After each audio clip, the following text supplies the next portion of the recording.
ખાતે બંધ ફ્લેટમાંથી થયેલી લાખોની ચોરી મામલે વરાછા પોલીસે આખરે રીઢા ઘરફોડ ચોરીને ઝડપી પાડ્યા હતા અને મુદ્દામાલ કબજે કર્યો હતો।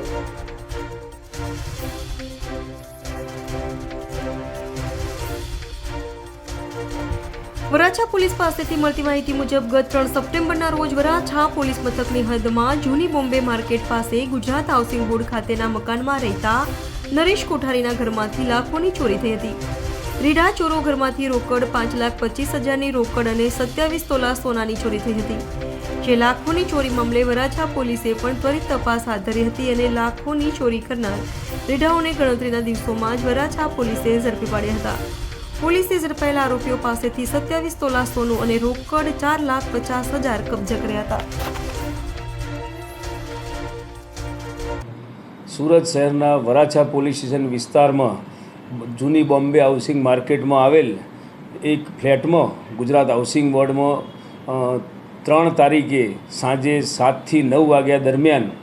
ઘરફોડ ચોરી થવા અંગેની ફરિયાદ વરાછા પોલીસ સ્ટેશનમાં નોંધાયેલ હતી। માનનીય પોલીસ કમિશનર શ્રી સુરત શહેર Anupamsinh Gehlot sir, special CP sector 1 sir તેમજ ડીસીપી ઝોન 1 સરના માર્ગદર્શન અને સૂચના મુજબ વરાછા પોલીસ સ્ટેશનના ઇન્સ્પેક્ટર શ્રી ગ્રાબાણી તથા સર્વેલન્સની ટીમ તેમજ પોલીસ સ્ટેશનની અન્ય ટીમો આ ગુનાનો ભેદ ઉકેલવા માટે કાર્યરત હતી અને સદરુ ઘરફોડ ચોરીની હકીકત જોતાં ફરિયાદીશ્રીએ પોતાના ઘરેથી બાલ્કનીના દરવાજા મારફતે અગર તો ડુપ્લિકેટ ચાવીથી દરવાજો ખોલી અને લોકરમાં મૂકેલા દાગીના આશરે 25 તોલા તેમજ રૂપિયા 5,25,000 રોકડાની ચોરી અંગેની ફરિયાદ નોંધાવેલ હતી। વરાછા પોલીસ સ્ટેશનની ટીમે હ્યુમન ઇન્ટેલિજન્સ તેમજ ટેકનિકલ ઇન્ટેલિજન્સના આધારે આ ગુનાનો ભેદ ઉકેલી કાઢેલ છે અને આ ગુનાના કામે ઘરફોડ ચોરી કરનાર ઈસમ રમેશ હીરાલાલ જૈન નાઓને ધરપકડ કરેલ છે અને મજકૂર આરોપીએ ફરિયાદીના ઘરેથી ડુપ્લિકેટ ચાવી બનાવી અને